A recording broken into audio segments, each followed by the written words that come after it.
Passons à la première table ronde. Donc, rapidement, de ma gauche vers ma droite. Voilà. Après, ils se présenteront plus précisément, mais pour que vous repériez, Daniel Simoneau, qui est délégué régional de la coordination nationale Face à nous, et qui est en même temps directeur de l'association des jeunes Phobos et Payade Nord, voilà, à Montpellier. Voilà. Ensuite, Nadia Zouala, qui est présidente d'une association perpignanaise qui s'appelle Citoyens des quartiers populaires de Perpignan. Ensuite, Zoubida, Chati, je crois. Non, non, Jean-Paul. Chaka. Oh, je ne suis pas tombé loin. Ah, t'aurais dû dire juste Zoubida, ça aurait suffi. Excuse-moi. Il n'y a pas de problème. Carrière, je vais t'appeler. Tu peux m'appeler derrière. Tant pis pour moi. Nous entrerons dans la carrière à Canonzéné. Bon, ça y est, le contentieux est réglé, Zoubida. Zoubida qui représente le collectif Jeune 11 de Narbonne, hein, voilà. Et on attend Aminou Mohamed Djelal, là je ne me trompe pas, hein, voilà, qui représente aussi, qui est porte-parole de l'Arche, qui est un centre socio-culturel d'un quartier populaire de Narbonne.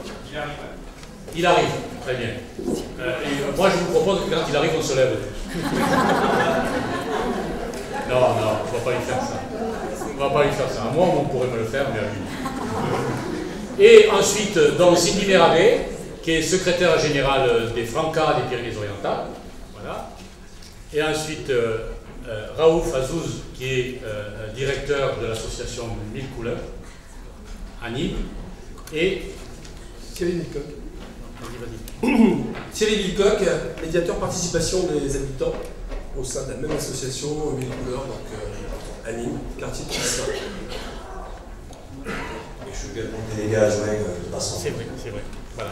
Merci de le préciser. Voilà. Également délégué adjoint de la régionale adjointe du collectif national Passant nous. Voilà. Donc, moi j'avais. Il y a deux questions là-dedans. Donc vous voyez, on a à la fois des gens, ce que j'ai oublié de dire aussi, c'est que à la fois Daniel Simoneau et Raouf Azouz sont co-animateurs ou animateurs d'un dispositif qu'on appelle les tables de quartier, qui était il y a une expérimentation nationale avec la Fédération nationale des centres sociaux, qui sont représentés, je crois, aujourd'hui ici, et que les tables de quartier, c'était la proposition initiale du rapport qui avait été fait par le rapport dit Meshmach-Paquet, hein, voilà, et qui a conduit à la mise en place des conseils citoyens, sachant que les tables de quartier, c'est une démarche volontaire, construite, et il y a une expérimentation nationale, il y a 2 sites sur la région, c'est Nîmes et Montpellier. Donc voilà. Donc, moi, la première question qui avait suite à ce qui s'est dit ce matin, c'est finalement quels sont, aux uns et aux autres, ils interviendront quand ils le souhaiteront, donc c'est 2h05, on se donne jusqu'à à peu près, à 3 quarts d'heure, on se donne. Bon, voilà, la moitié du temps, pour que l'autre moitié soit concentrée à ça. C'est, la première question que j'ai à poser, c'est quelles sont les conditions nécessaires pour recueillir la parole des habitants des quartiers populaires, les problèmes auxquels ils sont confrontés, les projets dont ils sont porteurs. Bon, enfin, voilà, quels sont... On dit beaucoup participants. On parle depuis... Moi, je suis un vieux machin, mais professionnel de la politique de la ville, notamment. Et j'ai travaillé 40 ans dans les quartiers populaires. Et depuis que la politique de la ville est apparue, en moitié de ma carrière, à peu près, on parle de participation des habitants. Et on voit bien que ça avance pas beaucoup. Alors, quelles sont les conditions, aujourd'hui, qui peuvent, à un certain moment, permettre l'émergence de dynamique comme on l'a vu ce matin? Est-ce qu'il y a de l'accompagnement? On a vu que dans 2 ou 3 des expériences de ce matin, ils ont fait référence directement à un centre social, à un travailleur social, à une association qui a pu à un certain moment les aider. Voilà. Alors, qui prend la parole par rapport à cette première question?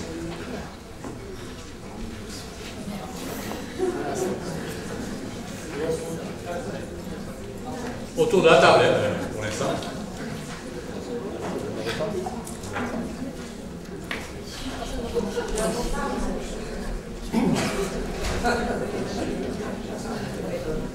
Je remercie tous mes camarades de m'avoir lâchement dénoncé pour débuter. Ça se paiera ultérieurement à l'issue de la journée. Moi, je ne sais pas forcément répondre à quelles sont les conditions, mais de par mon expérience, je peux au moins identifier des conditions qui empêchent le recueil de la parole des habitants. Et notamment, un des premiers points, c'est la question, c'est un sujet un peu obsessionnel chez moi, la question de la formation des habitants, qui est quelque chose de très en vogue en ce moment. Enfin, nous, localement, sur Perpignan, c'est le nouveau truc un peu à la mode, qui est plus ou moins présenté comme une initiative un peu associative, mais qui en fait est extrêmement téléguidée institutionnellement, et qui part du principe que, bah oui, un habitant, ça sait pas parler, ça sait pas utiliser le bon langage. Alors ça pose la question du langage de qui. Ça sait pas faire de compte rendu de réunion, parce que s'exprimer, c'est faire des comptes rendus de réunion, bien sûr, tout le monde sait ça. Et ça sait pas animer une réunion non plus. Donc nous, on a été, les deux associations qui sont présentes autour de la table sur Perpignan, notamment rencontrées il n'y a pas longtemps sur un projet de ce type. Alors on a été évidemment consultés à la fin, parce que sinon c'est pas rigolo. Et essentiellement pour qu'on amène des habitants, et puis des associations d'habitants, parce que c'est vrai que c'est hyper difficile à trouver, les habitants et les associations d'habitants, on ne sait pas où ils habitent, par définition, et puis on ne sait pas les contacter, parce que ces gens-là n'ont pas les mêmes modes de communication, forcément. Et tout de suite, on a dit non, parce que justement, ce postulat de former les habitants nous posait un problème, et l'autre handicap sur cette question du recueil de la participation des habitants, enfin le deuxième, que je mets en lien aussi avec ce que j'ai pu vivre sur le territoire où j'interviens, c'est la question de l'intégrité au sens politique et clientéliste du terme. Et c'est la question, et alors c'est marrant parce que sur le chemin, j'en parlais avec la présidente de l'association que je représente aujourd'hui, du pourquoi on se lance là-dedans, et qu'est-ce qu'on en attend, et quel intérêt on y cherche, et quelle récompense on vient chercher. On a travaillé pendant les municipales sur un projet justement adossé sur la parole des habitants, en matière démocratique, et c'est une question à laquelle on a été fréquemment confrontés, mais pourquoi vous faites ça, au sens du pour quel bénéfice en échange. Et du coup, il me semble que de la place d'une association, recueillir, je ne sais pas si recueillir c'est le terme approprié, mais participer en tout cas à l'émergence de la parole des habitants, c'est aussi se poser la question dans quel intérêt on le fait, et d'avoir cette légitimité auprès des habitants avec lesquels on souhaite travailler, qui puissent se dire ok, eux ils viennent nous voir, mais c'est dans une démarche honnête. Voilà. Et sur le territoire sur lequel j'interviens, c'est absolument pas gagné. Absolument pas gagné. Le dernier point, mais qui s'adresse aux professionnels de la politique de la ville, dont j'ai fait partie il n'y a pas si longtemps, c'est pour ça que je me permets de leur adresser ce petit point, c'est parler à un habitant, c'est comme parler à n'importe qui. Il n'y a pas besoin de formation non plus pour les professionnels, il n'y a pas besoin de méthode particulière, parce que je l'ai entendu de collègues professionnels qui me disaient « Ah, mais c'est quoi ta méthode pour parler aux habitants ?» Je commence par bonjour, comment ça va, enfin voilà, il y a pas... Les habitants ne sont pas des gens qui arrivent d'une autre planète, qui parlent un autre langage et qui ne sont pas du tout accessibles. Ça paraît très convenu ce que je viens de dire, mais moi dans ma pratique j'ai pu constater que ça n'allait pas de soi pour tout le monde. Voilà.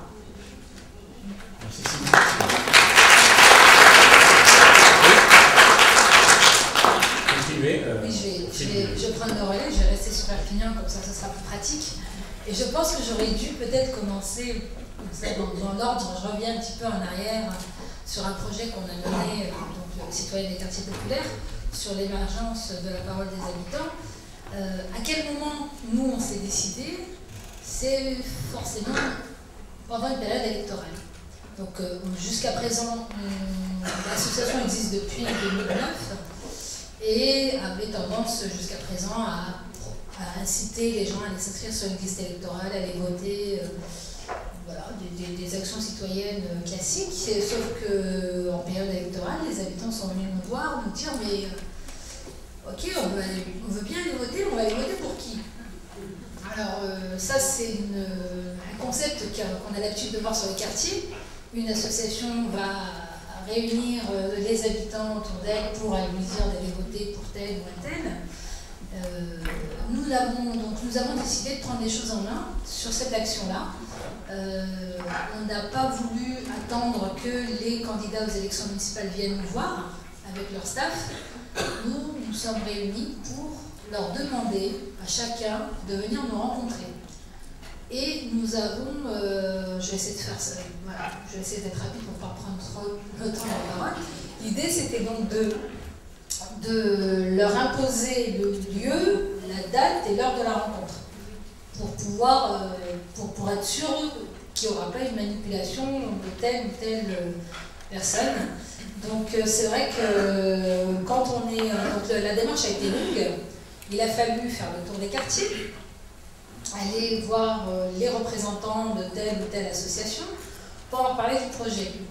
Donc c'est là qu'on nous a dit oui, mais qu'est-ce qu'on aura en échange? C'est ce que disait Cindy tout à l'heure. C'est vrai que la première question qu'un habitant nous demande, c'est ok, on fait ça, mais qu'est-ce qu'on a en échange et pourquoi? Et vous, pourquoi vous le faites? Ce qui rentrait pas dans la tête des gens, c'était ça. Cindy était sur la fin de, enfin, avait terminé. Donc c'était une intervenante, hein, c'était une professionnelle qui était en congé maternité, hein, on peut bien dire. Donc, et elle était en passation sur un autre poste. Et moi j'étais au chômage, donc on s'était persuadé qu'à ce moment-là, il y avait soit un poste à la clé, soit, alors que pas du tout. Justement, on était neutre sur cette démarche. Et il a fallu donc demander à ces représentants d'associations de réunir leurs adhérents pour recueillir leurs questions. Parce que l'idée était d'envoyer ces questions au candidat et ne pas attendre que le candidat vienne nous présenter son programme, qui d'ailleurs à aucun moment sur aucun des candidats il y avait des quartiers populaires qui étaient dans le programme. Et donc on a préparé tous ensemble donc une série de 10 questions qui étaient relatifs et communes aux différents quartiers qu'on a rencontrés. Et ce questionnaire a été envoyé aux candidats. Ils avaient quand même le temps de le préparer aussi un petit peu. Et ils sont venus nous présenter leurs réponses le jour de la rencontre qu'on leur a proposée. Et c'était pas forcément une mission qui était très facile, pour être honnête. Donc cette rencontre, nous n'avons pas voulu l'ouvrir au tout public parce qu'on n'était pas en capacité de gérer un débat entre un candidat et les habitants, parce qu'on n'est peut-être pas assez, les épaules assez solides. Donc on avait décidé de filmer cette rencontre. Et nous avons invité donc à une soirée de restitution les habitants à venir écouter les réponses à travers la vidéo qu'on a diffusée au public. Et les candidats étaient là, dans l'Assemblée. On ne les avait pas mis ni à la tribune ni autre, pour répondre aux éventuelles questions des habitants. Et celle-ci, c'est notre petite et grosse expérience qu'on a menée pendant la période électorale pour porter la parole des habitants. Je ne sais pas si je vais bien me présenter, mais j'ai essayé d'être c'est assez clair. Ça répond effectivement à la question. Là, en l'occurrence, comment recueillir la parole des habitants, c'est profiter à un certain moment d'occasion un peu privilégiée, parce que dites-moi, en dehors d'une période d'élection municipale, comment faire venir des associations de quartier, des candidats, répondre à un jeu de 10 questions et de passer et d'être filmés. Là, ils viennent parce qu'il y a un intérêt immédiat, c'est-à-dire il faut peut-être rechercher à un certain moment à quel moment ils sont plus sensibles, entre guillemets. Bon, il y a des moments de crise, on l'a vu ce matin, mais il y a aussi des moments comme cela. Daniel, oui, je t'en prie. Oui, donc je vais essayer de répondre à la question des conditions nécessaires de la participation des habitants. Ce que je voulais dire aussi sur Perpignan, c'est qu'il y a eu une suite, c'est que le projet a déclenché effectivement des initiatives et des engagements. C'est ça qui est intéressant. Donc moi, il y a 4-5 conditions effectivement que j'ai repérées. Face à un problème de territoire, c'est facile de réunir les gens. Il y a un souci, le premier problème souvent c'est la sécurité, mais c'est aussi, on l'a vu, l'école. ça peut être l'emploi. Le seul souci qui est lié à cette condition, c'est que souvent les problèmes sont étouffés. Et on l'a dit ce matin, on rend responsable aussi les gens des problèmes qu'il y a sur un territoire. Mais enfin, je veux dire, à chaque problème, il y a toujours des gens qui veulent réagir et c'est normal. Et après, il faut trouver, et c'est la deuxième condition, un leader charismatique qui puisse effectivement, j'allais dire, proposer la réunion, savoir animer une réunion. Et ça aussi, c'est important. Alors, c'est souvent le rôle des associations, mais il y a des habitants, je dois dire, qui ont aussi cette capacité et qui savent très bien animer des réunions. Il ne suffit pas d'être professionnel. Il y a une autre condition qui paraît importante, c'est la diversité. Quand on sent que tout le monde est concerné, eh ben on vient plus facilement à une réunion. Et c'est vrai que sur un territoire prioritaire, ce qui est important, c'est d'aller chercher les personnes, j'allais dire, qui ne prennent pas la parole, les personnes invisibles. Et après, je laisserai parler à Raouf sur les tables de quartier, parce que c'était un peu le but des tables de quartier, hein, c'est d'aller chercher tout le monde. Il y a enfin une dernière possibilité, une dernière condition, pardon, c'est vraiment que les habitants aient l'impression qu'on puisse résoudre leurs problèmes, c'est-à-dire aller à trouver une solution, aller chercher la solution qui permettra effectivement d'enclencher une démarche, un processus. Voilà, en gros, brosser quelques conditions qui me paraissaient utiles de rappeler. Merci, Daniel. Comme tu veux. Ça va être très bien. Vas-y, je vous C'est parce que je voulais profiter de rebondir sur ce que disait monsieur. Justement, moi je ne suis pas tout à fait d'accord sur le fait, sur ce que vous disiez, notamment sur le fait de trouver un leader ou d'aller chercher les gens qui sachent animer une réunion ou autre. Je pense que d'abord ce qu'ont besoin les habitants, c'est de trouver des instances où ils puissent s'exprimer avec leurs mots, s'exprimer avec...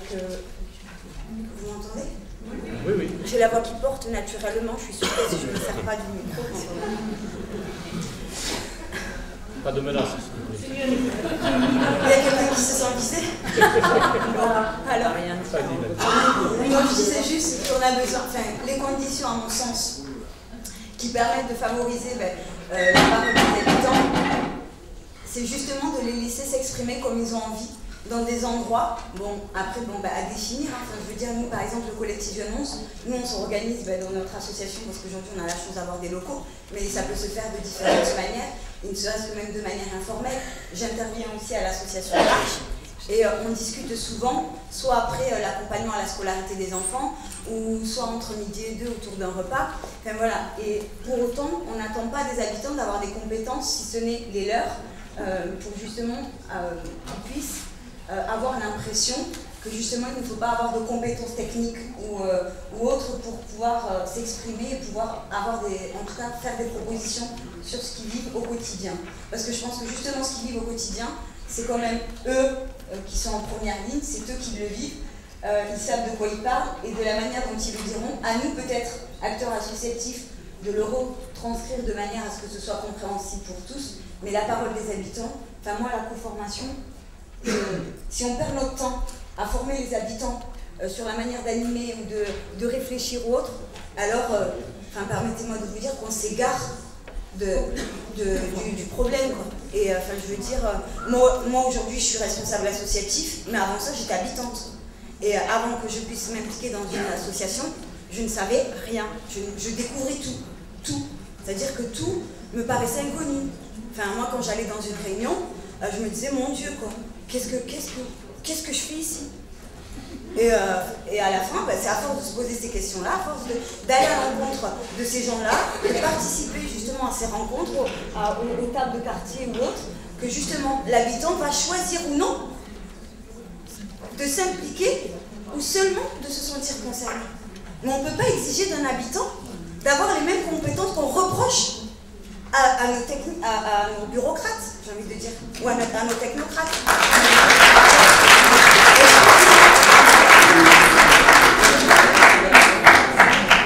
Moi j'aurais envie de dire aux habitants, si vous avez quelque chose à dire, vous pouvez l'exprimer, dites-le, peu importe à qui, peu importe où, le tout c'est que vous soyez entendu et écouté, ou au moins en tout cas vous exprimez, peu importe la forme et la manière.